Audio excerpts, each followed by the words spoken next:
দীপ্তি চৌধুরী, এই যে দেখো তোমার জন্য কি জিনিস নিয়েছি। ওরে জিনিস, তুমি তো বললে তুমি একটা ওল্ড ম্যান বিয়ে করেছো, তোমার শ্যাম্পেন লাগবে। এই যে দেখো শ্যাম্পেন, দেখো ওরে করালিকার, এটার করালিকার বিবাহিত মানুষের জন্য এটা সেই রকম।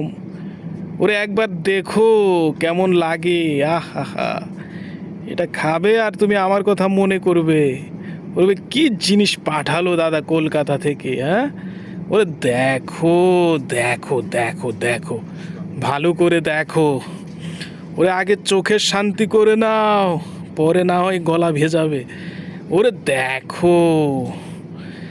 আর তোমার তোমার যে প্রাণপ্রিয় জান, তাকে খাওয়ালে না, ও আমার নাম জপতে থাকবে। তুমি দেখো, একবার দেখো ভালো করে, হ্যাঁ। পাঠিয়ে দেবো, কোনো চিন্তা নেই।